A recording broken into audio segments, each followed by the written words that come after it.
No more, no more complaining people. Their lives are changing. We're flying high, creating a complaint-free world. No more, no more complaining people. Their lives are changing. We're flying high, creating a complaint-free world. No more, no more. Good morning, everybody. Welcome to today's JumpStart. I'm Will Bowen, #1 international best-selling author and the founder of the Complaint-Free Movement.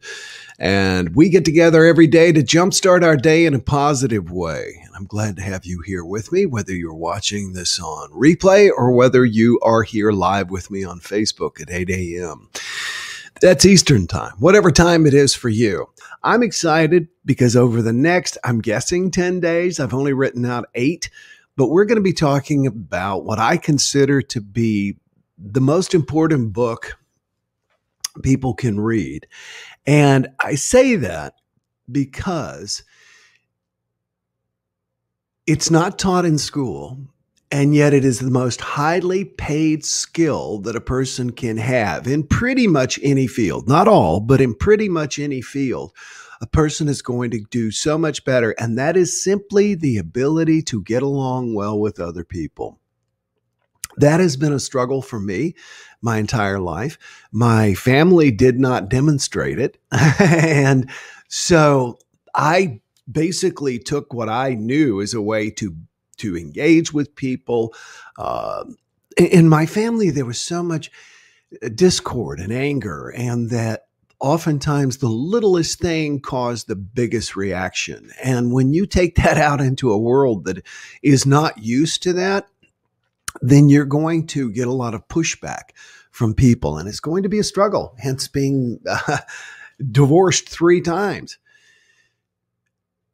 And one of the things I committed to doing in the last couple of years is to reread this book, How to Win Friends and Influence People, because I realized I struggled with that. And so we're going to talk about some of the core concepts over the next 10 days.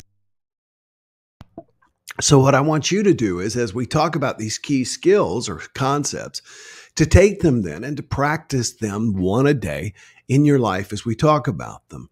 And today we're going to talk about the very first thing in the book. And it's amazing when I go back and update my book, Complaint-Free World. I go, ooh, I kind of got that from Napoleon Hill. Ooh, I got that from Dale Carnegie, etc. The book, by the way, is by Dale Carnegie, and it's called How to Win Friends and Influence People. And we're going to talk today about do not condemn, criticize, or complain, which basically is straight up what's in my book, which is also what I got from Edwene Gaines. By the way, the great Edwene Gaines had her 82nd birthday just a couple of days ago. So we want to wish Edwene Gaines happy birthday. She is, of course, the person who came up with the idea of trying to go 21 days in a row without complaining. What I added was the purple bracelet.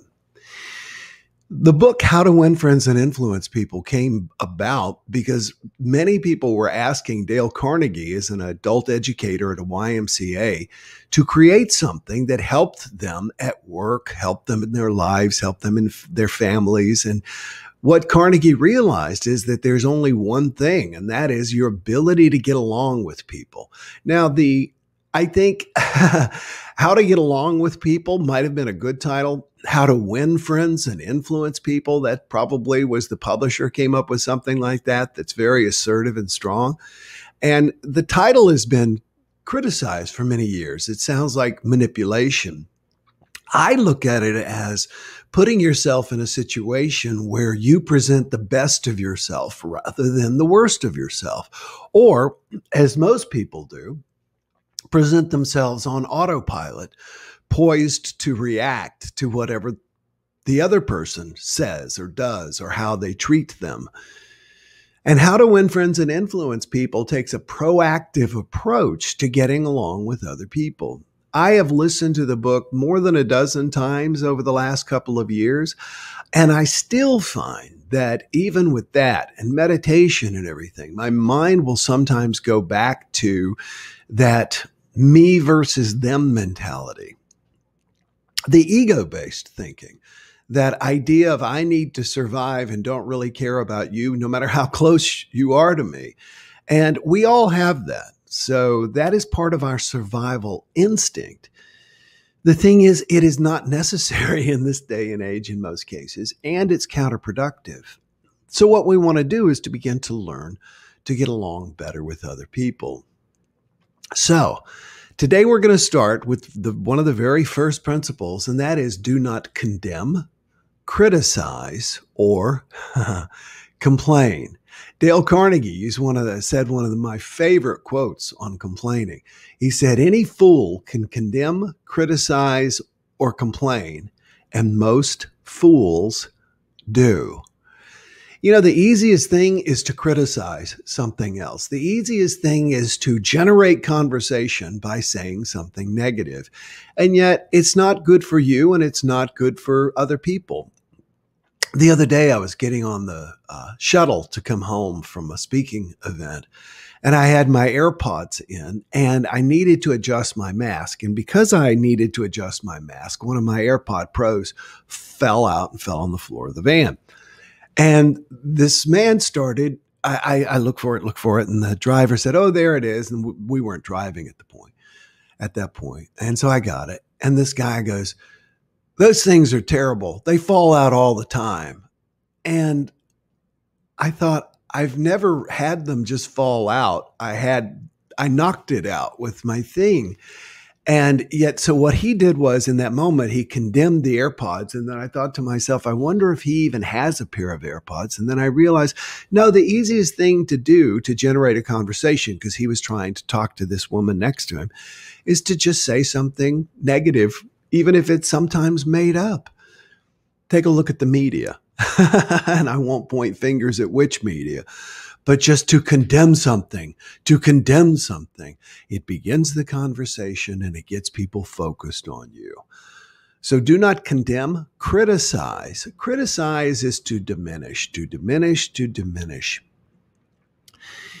The one thing that we all want as people, myself included, is to be valued. And the word that's akin to that, of course, is validation. We all want to be validated. I was listening to this comedian, Randy Feltface. He's a puppet. He speaks through a puppet.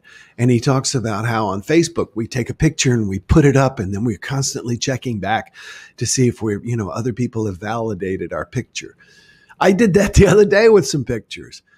We all want to be validated. Criticism is the exact opposite of that. Criticism is devaluing the other person. It is making oftentimes their actions an indication of the person's character. Not just necessarily saying, hey, you did that wrong, which is demotivating to anyone. By the way, my daughter told me the other day, and I was so grateful she said it, and that is that when we're in a heated conversation about a course of action, sometimes I'll go, no, like this. And she'll go, wow, Dad, one no is enough. After that, I'm just feeling beat down, and I don't even realize I'm doing it. So I'm working on that. So everybody wants to be valued. So we don't want to criticize someone. We don't want to devalue that person.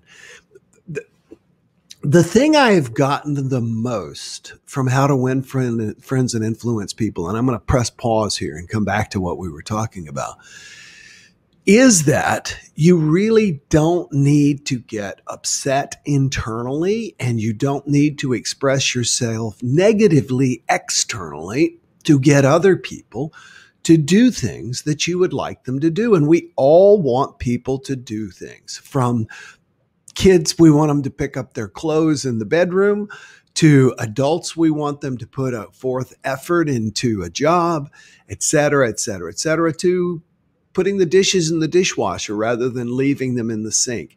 And what the book taught me was, that continues to teach me, is that we can inspire other people to do things out of a sense of want. And you can look at it and say, well, that's manipulation. As I said before, it is in a positive way, because you're manipulating the person. We're always manipulating somebody else with our behavior, either positively or negatively. So why not manipulate it positively? So we've discussed don't condemn, we've discussed don't criticize, and of course the last one is don't complain. To summarize complaining and my own complaining over the years and the tens of thousands of people that I've been fortunate enough to speak to, and the people who completely say, oh, they don't complain, and yet they're very big complainers. Those are the ones that I find interesting. The ones who are completely asleep to the fact that they complain. The people who complain are expressing a victim status. I'll say that again. Now, that's not to say that people don't do bad things to people who don't deserve it. But even in that case, it doesn't behoove us to stir the pot and complain about it. I was thinking about the example that came to me the other day was, some of you may have been with me a few days ago. I think I was in Phoenix and I was doing a live JumpStart. And we had somebody come on and start cursing and stuff like that in the comments section. And in that moment, in the past, I would have felt victimized by this person's behavior. I know that, years ago, I would have gone, oh, how dare they do this, et cetera, et cetera, et cetera. And then, but today I didn't, not today, but the other day, I didn't internally complain, nor when I got off, did I even mention it to anybody? Because as soon as we got off the JumpStart, I deleted the person's comments and I banned them from the page. It's a pretty simple process. And so I didn't feel the need to then tell someone else to make a connection. And in the past, I very much would have done that. I did later mention it to my daughter, and I was very careful that my energy was just very neutral. Like I was reporting data, not commenting on the data. Because when we do that, when we make a big deal out of something that happens in our lives and we go around and complain to other people, we really do put ourselves in a victim mode. And we don't realize it. And as a result of doing that, we attract more things to victimize us. I remember that day when I was in Maya Angelou's home in Winston-Salem, and we were shooting the video that became part of our movie, A Complaint-Free Revolution. And she actually let me use the text of that as the foreword for my book.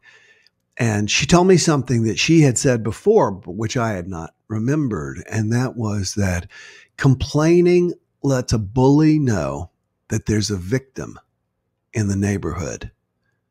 Isn't that great? And that's the kind of thing that only Maya Angelou can say. It's that good. It is so few words arranged in such a profound way. I'm going to say it for you again. Complaining lets a bully know that there's a victim in the neighborhood. So on our very first day of How to Win Friends and Influence People, I want to invite you to notice when you condemn, criticize, or complain. Condemn, criticize, or complain. It'll never work. Oh, that's no good. That's condemning. Criticizing is finding fault with another person's performance, but more often tying it to their character. And of course, complain, the word complain means to express grief, pain, or discontent. It must be expressed. No more complaining people. Their lives are changing. We're flying high, creating a complaint-free world. No more complaining people. Their lives are changing. We're flying high, creating a complaint-free world. No